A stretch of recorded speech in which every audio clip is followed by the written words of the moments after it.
Today on Locked On Red Wings, should Detroit move on from Vladimir Tarasenko? And would that move be considered selling?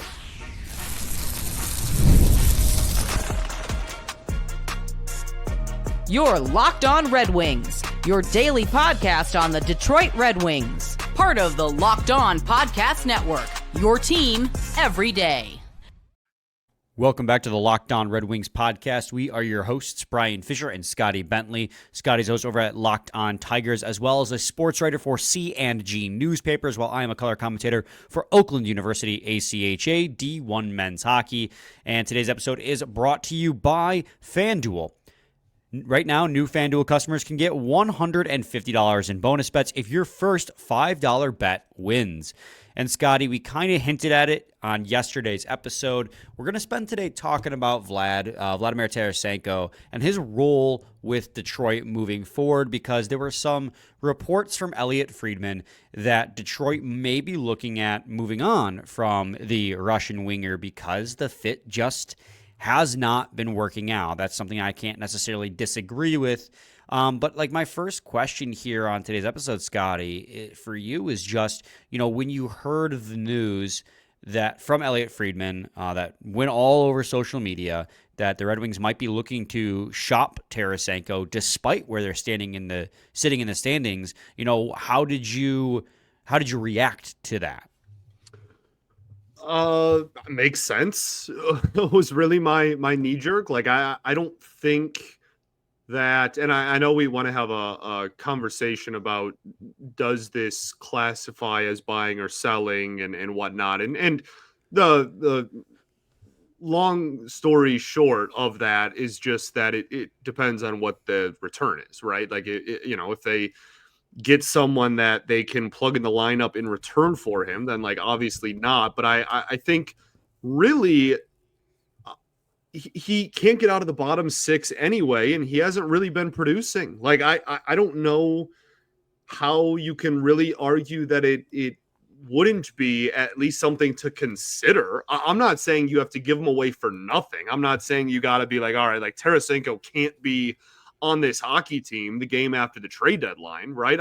I'm not trying to be that dramatic about it. I don't think the Red Wings are either, but I think given how his production output has been, and given where he currently sits in the lineup, and given how much he is making, I don't know how you don't listen to offers at a bare minimum. And if you don't get anything of value, and it's just looking like it would be more of a salary dump thing, and you're not going to get anything in return for him, then that's something to consider. That's where you have to decide, is that what's more valuable, Tarasenko on the third line or that roster spot being open? But that's a conversation we can have a little bit later in the show. I mean, straight up, if you're just like, again, knee-jerk first reaction was like, yeah, that makes total sense.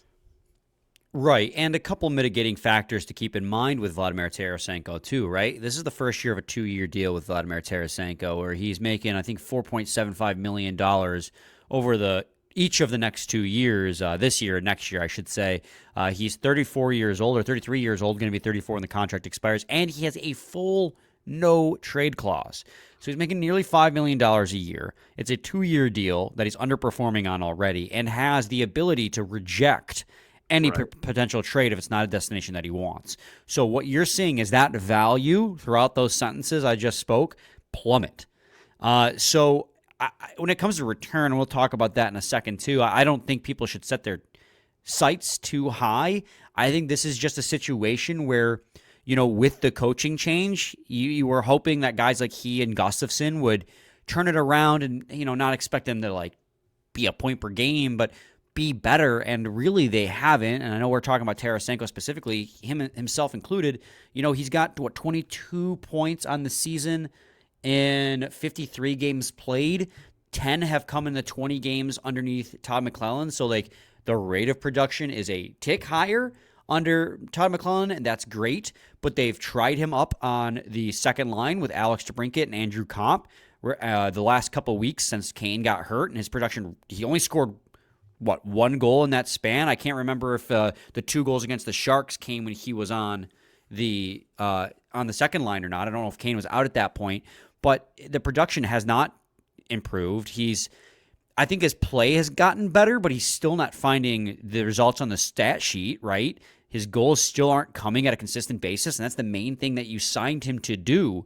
So while it would pain me to give up on him and send him away because I still believe in his ability, I don't think he's fallen off a cliff that much. I mean, this is a guy who last year had 17 goals in 57 games with the Ottawa Senators before being dealt at the deadline to the Florida Panthers, and he only has 7 this year in about as many games. He had double the amount of points, 41 in 57 with Ottawa last year, 22 in 53 this year. He's half as many points in the same time frame as last season before the deadline, and his production's just fallen off, and I just refuse to believe that from season to season he has fallen off a cliff that much, and that's why I think that it is just fit. So as much as I would be bummed to give up on Tarasenko and the potential that his production could do, the writing's on the wall. He's not producing. And so if you feel that the fit just isn't there and Tarasenko agrees with you, because again, no trade clause, then yeah, move him if you can.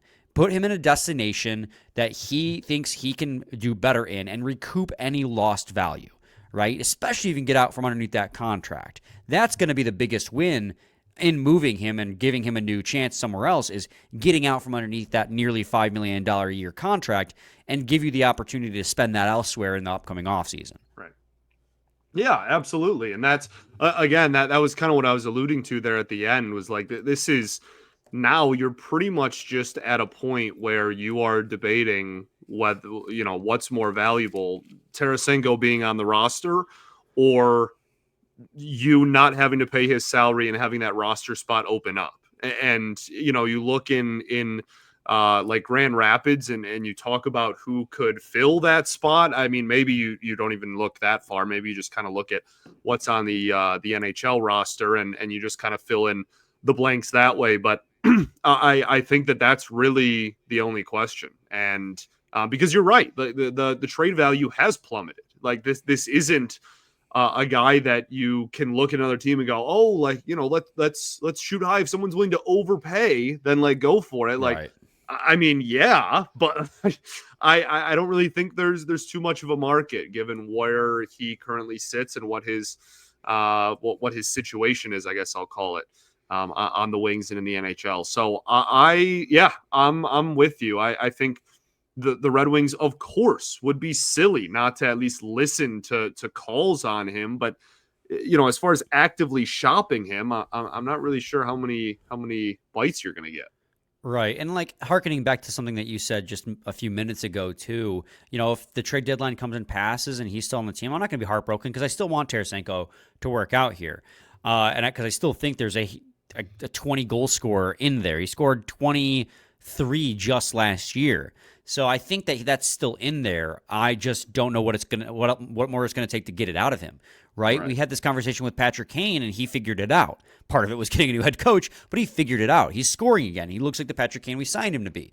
Tarasenko hasn't, and that's been the struggle. So if he stays, we'll figure it out. We'll work our way through it, but I think that it makes sense. Honest to God, end of the day, I think it makes sense to move on from Vladimir Tarasenko if you can find a fit that he's okay moving to and you can find a taker that's willing to take on his contract. Because it's just, right now, it's not working out. You're paying a guy nearly $5 million a year whose job is to score goals, and he's only scored 7, right? This isn't just the situation with Kopp, right, where you're paying him 5.5, but he's only got 9 goals. Well, he does more than just score, right? He's a defensive center. He wins face-offs. He does a lot more. Tarasenko was brought in to do one thing, and he's not doing it.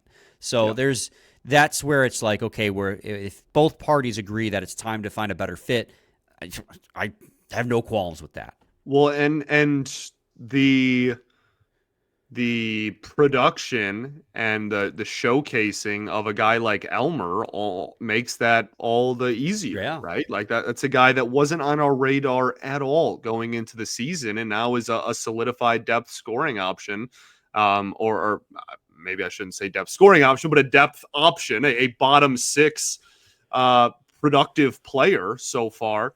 in his small, albeit short stint with the Wings this season. So I think, the more players you have that kind of pop up and produce in those depth roles, the more likely, I guess I'll say, it becomes that, Tarasenko getting moved for even a really, really small price just to kind of move on is probably something, again, that they'll at least consider at a minimum. I think it would be ridiculous of them not to. Yep. We're going to do a quick break. When we return, Scotty, we're going to talk about what kind of return Red Wings could even hope for out of a trade with Vladimir Tarasenko. So stay tuned for that. Segment 2 of Locked On Red Wings. You just realized your business needed to hire somebody yesterday. How can you find amazing candidates fast? Easy. Just use Indeed. When it comes to hiring, Indeed is all you need. Stop struggling to get your job posts seen on other sites. Indeed's sponsored jobs posts at the top of the page and it helps you reach the right candidates fast. I've been in that spot where I needed to hire like yesterday, and the pressure's on. Well, when I worked at LCA, we used Indeed to fill up the LCA's team store fast. So right now, you can speed up the hiring process with $75 sponsored job credit. Just go to Indeed.com/lockedon right now and support our show by saying you heard about Indeed on this podcast. Terms and conditions apply. Hiring Indeed is all you need. Segment 2, Locked On Red Wings podcast. Scotty, you kind of lost the ability to say "indeed you do." It doesn't really mesh well with the new version of the read. Indeed you do. Yeah, doesn't the way that read ends. I like the new tagline, but it doesn't really mesh with that old saying of ours. I don't care. Okay, you know what? That's fair. That, honest to God, that is fair. Scotty, I listed all the reasons why his value is hard to really get a good look at, get a good read on, right? Full no trade clause for this year, 8-team list next season, $4.75 million per year, 33 years old, 7 goals. So if you're trying to shop Vladimir Tarasenko to find him a new home, what do you think is a realistic expectation for a return on Tarasenko? Yeah. Like, seriously, man, I'm not trying to be like overly dramatic about it, but I can't imagine that there's much of a return period. Like, you are either going to have to eat some of the money so that you can get a halfway decent, player or asset, I guess I'll say, in return, right? Or you are going to have to not eat any money and get next to nothing. Like, I think those are pretty much your only two options. I mean, you can tell me if you think I'm being too extreme with that, but that's kind of where my head is at, man. I really don't think there's a market here that is going to list or cause a like an auction, like, you know what I mean, like a bidding war. Right. I really don't think that this is that scenario. I think it's kind of one of those two avenues, and even those are I don't know, maybes, and there's a lot of nuance in there. Right. I think that you kind of hit the nail on the head there. It's in this type of situation, I think the best case scenario is you're able to get out from underneath the contract with no salary retained. And if that means like you take a 6th, 7th round pick, or maybe attach a 6th or 7th round pick to unload him, great. But then again, you still need that to be a team. If it's a salary dump, he's not going to agree upon the trade, because that would indicate you're probably trying to trade him to like a San Jose, right? Or an Anaheim that has a ton of cap space. He's going to want to go to a contender. And so if that's the case, you're either going to have to retain 50% or take back a contract in return. And I think that's an all right situation too, Scotty. Like, let's say you're trying to trade him to a team, and I don't know off the top of my head a list of names, right? But maybe there's a contender out there, a Florida Panthers, a Washington Capitals, who has a struggling player on a similar contract that could also maybe use a change in scenery to succeed. Swapping players, swapping contracts in that situation might be your best bet if you still want to try and provide a little bit of depth to your scoring, taking back somebody who's also maybe in a little bit of a funk and also needs a change of scenery. I saw online somebody float out the idea of Alexander Holtz over in Vegas, but he's, young. He's an RFA. I feel like that'd be a little bit optimistic to hope that you get Alexander Holtz back because of the fact that he's under team control. He's only 23 or 24 years old. And he's taken, I think, 7th round in 2020 by the New Jersey Devils. He had a decent year last year, 28 points in 80, 70 something games with the New Jersey Devils. And he's having a down year this year. But just because of that sheer age factor and the team control factor, I feel like that would be a lopsided trade for Vegas to partake on, just to add more depth. But who knows? Vegas loves to add veterans at the deadline.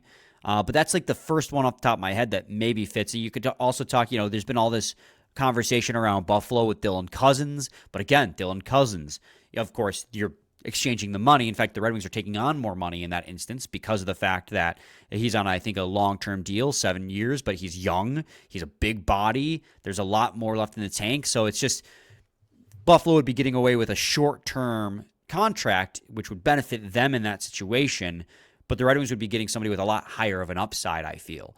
So there are options out there, but I think your best case, and again, why would Tarasenko okay a trade to Buffalo? They're not making the playoffs this year.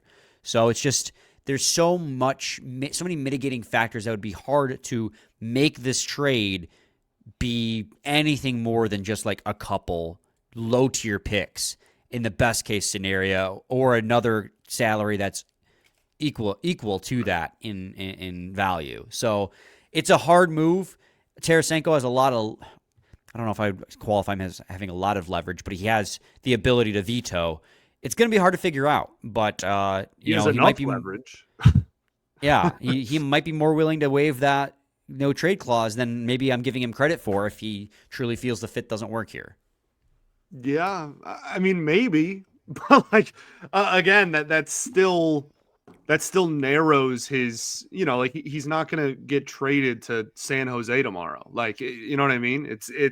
There is still a list of things that I'm sure he's looking for, even if he doesn't think the fit here is great. I don't know, man. You really are in a tough position. This is kind of a rock and a hard place for the organization, and maybe even for the player too. Watching him get traded for like a 2nd round pick too, right? Like after all this conversation, he's going to pull something out of his ass. Awesome, dude. I would love to be ridiculously wrong on that. I think it's a win if you get out from underneath the contract. I think Agreed. that's the biggest if you win. move him without retaining any salary, I don't care what the return is. That's something I do not expect to happen. And isn't it absolutely absurd too, Scotty, that we are having this conversation surrounding Vladimir Tarasenko, somebody who scored 40 goals back in 16, 39 goals the following year, 33 the next two. This has been a guy who consistently in his career has been a 30-plus goal scorer, hitting 40 once. We signed him, and we were like, this moves the needle back in the positive direction. In the offseason, we were struggling, right? We were like, we've lost a lot of offense. We've maybe gotten marginally better defensively. And when they signed Vladimir Tarasenko, we were excited, as was everyone in our listener base. The Vladimir Tarasenko episode, Scotty, is still one of the day they signed him, is still one of our highest performing episodes all time. That's how excited people were for Vladimir Tarasenko when they signed him. And he just hasn't been that guy. I have a hard-hitting question here for you. Okay. Let's say when's the trade deadline? Do you have an exact date? It's March 7th. Okay. So let's say that we obviously next almost 2 weeks off. We get back from that. We play a handful of games leading up to March 7th. 10 games.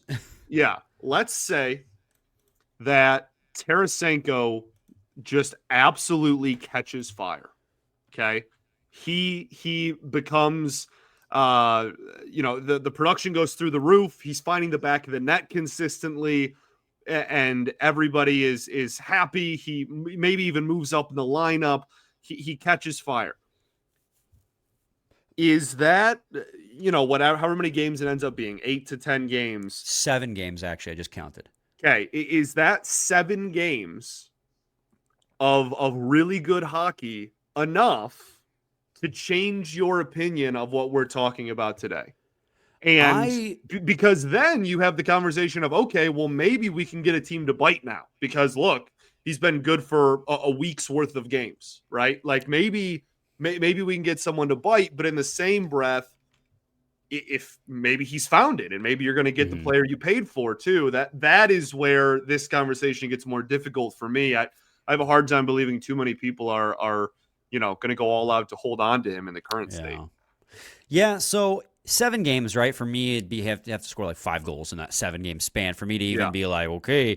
But back to what I said in segment 1, like if they do keep him, I'm not going to be heartbroken because I still think there's a 25 goal score in Vladimir Tarasenko. I just think it has not functioned here. But if he does get hot, this is a team that's pushing for a playoff spot, right? They're in the break. They're in wild card spot 2. We have clawed our way back. So Vladimir Tarasenko turning it on, even if it's just for that 7-game span leading to the deadline, that would be enough for me to say, okay, he's hot now. We hold on to him. He can help us push to the playoffs. Because again, I wouldn't be upset if they kept him regardless, right? Because this is still a guy I believe in. But I just also understand and admit it hasn't worked out thus far. And it wouldn't be heartbroken if they did deal him, because at least you'd get out from underneath the contract. So it's just one of those situations. If he got hot, like 5 goals in 7 games or whatever, I would be like, okay, well, we're pushing for a playoff spot, so keep him. Yeah. Is that consistent enough with my opinion? No, yeah. Like I think that's probably fair. That's just like the one kind of caveat that I think would make this would make the conversation a little bit more difficult, just because it's right in that in between of like, okay, do we believe or are we gonna take this opportunity to offload him now that another team maybe is like, oh yeah, like totally, that's where this gets a little bit of a gray area for me. I think in the current state of the organization and Vlad, unfortunately, it's kind of a no-brainer that you got to listen. Right. We're also just talking about hypotheticals, right? Like let's all focus on what's actually happened so far. So, Scotty, let's head to segment 3. When we return, we'll just have a quick conversation about would trading Tarasenko count as selling? Because again, the Red Wings are in a wild card spot right now. So stay tuned to segment 3 of Locked On Red Wings.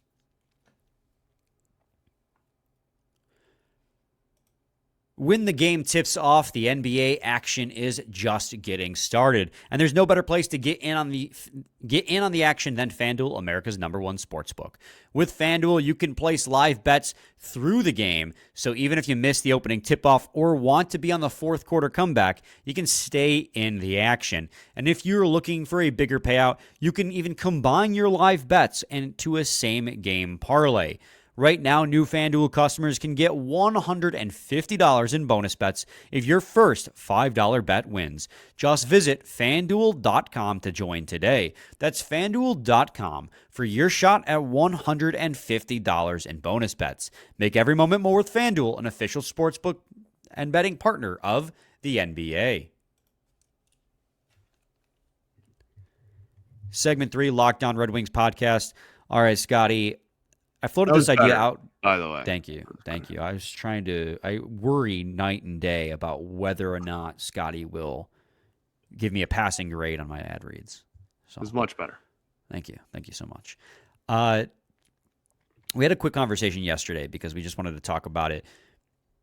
If the Red Wings traded Vladimir Tarasenko, would that, in your opinion, be considered a selling move in terms of like trade deadline buying and selling? Would that be a selling move to you? No, and as I said at the beginning of the show, I think a lot of that has to do with the return that they get. You know, if the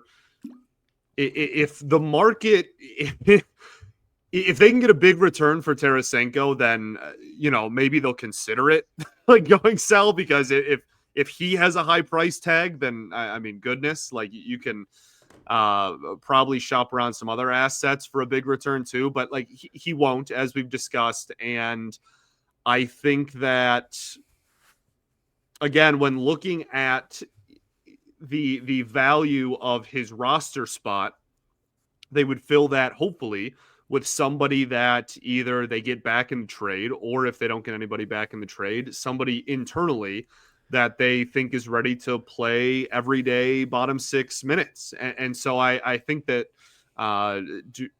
like absolutely not. I don't think that indicates a sell at all. I think that if anything, it indicates, okay, like we're trying to tighten up the bottom 6 and make it more productive, and we're getting rid of a player who hasn't been. Yeah, and I mean, I think it's really the mindset, right, that determines whether or not trading a player away is a sell move or not. A sell move, in my opinion, is that you're trading this player away because your team is out of a playoff push. You're just trying to get as many draft picks as possible. This is not that situation. This is Tarasenko just hasn't worked out, and as you just eloquently, Scotty, put, that getting him off the roster could actually improve the roster by giving a bigger role to somebody else who has earned it. Off the top of my head, I'm thinking Elmer Soderblom, right? The Red Wings currently have 14 forwards on their roster anyways. So you're scratching 2 forwards a night regardless. Right now it's Christian Fischer and Tyler Mott because of how well Elmer Soderblom's been playing. But, you trade Tarasenko away, and even if you don't get a body back and you get out from underneath the contract at bare minimum, now you've improved your bottom 6 just by having a more effective player belong. And that's not a selling move. And I do think that the Red Wings, and I just real quick, I do want to know your opinion too, Scotty, like just off the cuff, what is your stance right now for the Red Wings on December, what month is it? February 10th, on where the Red Wings should be at come March 7th, right? We're less than a month away from the trade deadline, and they're in a playoff spot. We had this conversation back at Christmas. We're hardcore selling, right? Well, as much as they can. They don't have a ton of selling assets to sell. But like now we're looking at it and we're going, this team's in a position where they might actually want a soft buy. So where are you thinking right now on December? God dang it, December again. February 10th. I don't know why December's off the top of my head right now. I don't know, dude. Yeah, I think you have to be in a position to soft buy. I think it would be ridiculous to, go all in on like title or bust this year, which they obviously won't do. They spent way too much time gathering young assets over the last almost decade now. They're certainly not going to do that. But yeah, I mean, pretty self-explanatory, right? Like if you are even close to a playoff spot, you're not going to hardcore sell unless there's a giant collapse on the other side of the Four Nations break. I really can't fathom then going hardcore sell, and they won't do the opposite extreme either, like I already said. So yeah, I fully anticipate them to be kind of in the soft buy category. I don't know. I guess stand pat is maybe possible, but I think that it's probably one of those two, and that's, I don't know. I don't really have too many other opinions. I think that's probably just it. Yeah, I don't think that they can stand pat this year just based on how they stood pat last year, and we saw how everything collapsed afterwards. We know that this team, and that's why I also think that a soft buy makes the most sense, because you shouldn't. This team does need a 2C, but you're not going to hemorrhage your future at the trade deadline to acquire a 2C right now. That's something you're going to try to address either through development, right, with Nate Danielson and Marco Kasper, or acquire through free agency in the summer, or trade in the summer, right? Trade deadline acquisitions are typically short-term acquisitions, unless you're Vegas, who extended Noah Hannafin to a long-term deal after that. But it's a situation where the areas you could probably benefit the most to beef up is your third pair, right? Because Petrie's out for the foreseeable future. That third pair is not very good, even with how sheltered they are. And your bottom 6 production, although the third line has proven in the most recent weeks with Soderblom to be an effective third line, you could still improve the production of your bottom 6. So I think a soft buy addressing those needs could help put the team over the top and get them into the playoffs. But again, it depends on if the trade deadline were today, I'd say soft buy. But if in a little less than a month, right, they're on the outside looking in, I still don't want to sell. Like at a certain point, you got to just got to go for it and try to win. And they'd have to be out, right? If they're like 1 point out of a wild card, I'd still say soft buy. But if in the course of the 7 games, if they go on another 7-game losing streak, then yeah, soft sell, get it over with.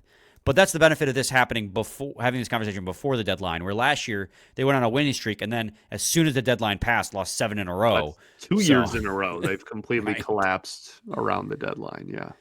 So hopefully they can at least, they've Not already do that? won.